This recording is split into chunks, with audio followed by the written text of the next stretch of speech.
And at night the cats come out and they fuck around with you. You play with one for 2 minutes. This guy comes over.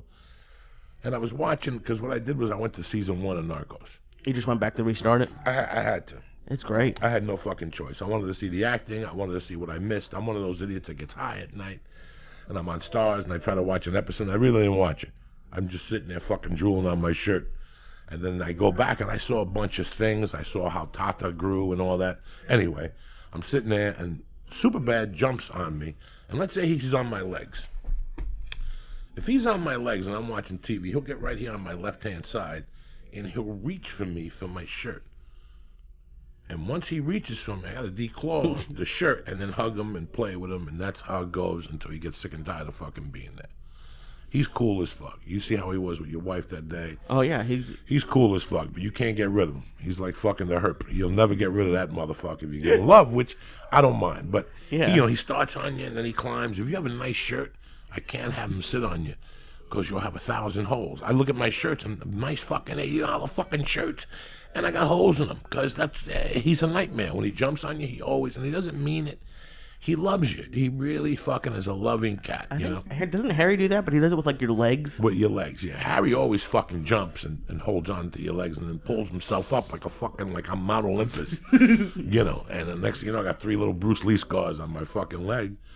And I don't mind. Listen, that's a cost of having fucking cats. So the other night he starts on your left side, then you move him, and then he fucking climbs on the couch, and then he eagerly creeps up on your shoulder, and he puts his nose on your neck. Which again, I can't get mad at him. He's like a dog.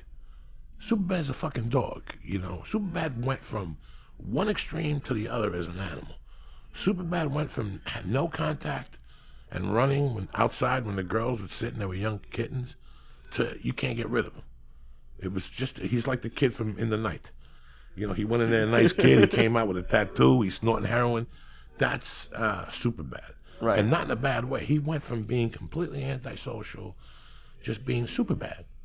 Just being fucking Superbad. Like, that's why I gave him that name, because I wasn't too thrilled with him when he lived outside. What would he do? Like, why did he They were let them? fucking kittens, but he was buck wild. They had a corner. Their mom was on one side of the fence, and they were tiny babies on the other. And they went, they would go out and spread out. First they would stay 3 feet from the mom, then they would go out 6 feet from the mom, then 9 feet from the mom. And as they got older, and I'd leave at 6 in the morning, and they'd be sleeping with the mom still. Like cuddled up. It was cold out in L.A., it was that time of the year, and they'd be cuddled up with the mom. They had that little corner. I worried about them. That was the only real litter back there that I got to see from A to Z. For a while there, it was just cats popping up and dying. This was like after a long stretch of no kittens, this was her last litter. And then she had those 4 cats. Okay. After she had like fucking 6 litters back there. And the females that were growing up, they were having kittens back there. And the whole building was giving away fucking kittens, and people coming and getting kittens. And every morning you wake up and there'd be a dead kitten. When they were young, he would kill the father. Oh yeah, Samurai. Samurai would kill him. So he could fucking get the mom again, give her a stabbing. So for some reason, I used to go outside a lot in those days. It was 2007. And I was doing Kempo, karate with these dudes. Okay. And they would always do forms. And I was 380. And they said to me, listen, man, I want you to do this during the week just to stretch out your joints and get your legs thinner. And I was doing these Tai Chi things, these stretches. So I would go outside and they'd all be there. And I'd watch them. And, at one point there were 6 or 8 weeks. I don't know. I'm not a fucking doctor. I'm not a veterinarian. But I could see that the rest of them would stay we had a barbecue back there. Okay. It was a community barbecue. It was real clean and shit. It was 20 feet from when they were born, where they were living. And that's as far as they would stray. Not Superbad. He'd go on the fucking roof. He'd get on the roof of the building? He'd get on the roof of the building. He was always like way ahead of the other 3 fucking kittens. And there was a boy. And he was crazy, but not as crazy as fucking Superbad. So it got to the point where I would go upstairs and worry about the 3 kittens. I'd go, Superbad ain't gonna be there in the morning. Because he's so fucking crazy. He's gonna fight with a possum. He's gonna fight with a raccoon or a skunk. There was raccoons back there. I would hear them back there at night, and I'd fucking run down with a fucking stick and a shovel. It was that type of stuff towards the end. And Jesus. something happened one day. I got home, and my wife was telling me that the cats were sick outside, that they weren't the same as they were. She goes, especially that fucking Superbad. I know for a fact something's wrong with them, because that motherfucker hasn't moved in 2 days. So she hunted those cats down and tried to save their lives and give them vitamins and stuff. You know, it was surreal how many cats she had saved back there. It was her and a Japanese lady that were back there every day feeding them the cats with milk from a bottle, and it was just surreal. It was like and then it died down, and we had those last 4, and then we brought up the 2 boys, and the 1 boy died, and I kept Superbad, and then we gave the sisters away. Sisters were gone for 3 weeks. Lulu and Evie were gone, and the girl called. She goes, "I can't take them. They're gonna kill my cat."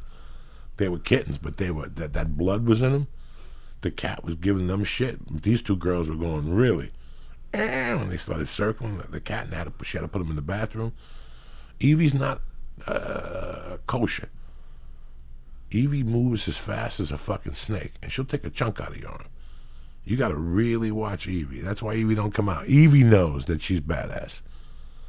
So she doesn't. I saw Demi fucking around with Superbad one day, and she ran out of that hole and smacked Demi in the head 4 times. Demi didn't know what had happened. He just ran away, and she went right back to her hole like nothing fucking happened. Oh my God. The 2 girls, Lulu and Evie, Lulu's a little old and fat now, so she can't move like she used to. But those 2 girls could throw a fucking beating on you. Evie, till this day, I don't put my face by Evie. Really? Yeah, I don't put my face by Evie. The only way I'll put my face by Evie is if she's looking that way and I'm petting her from behind. I kiss her in the head. If you get Evie riled up, don't move your hand real quick. That hand is history. She'll clock it twice and then bite the fingertip. So you have to get her excited and for her to turn. And while she's turning, you go back and she'll turn real quick and swat twice at you. Jesus Christ. That's such like a crazy thing to have to know. You have to know this with Evie. Evie doesn't. You've never seen it, really. You've seen it maybe once. I don't really play with Lulu or Evie. Nah, they don't want to be played with. They don't want to be fucked with. They don't want to be loved.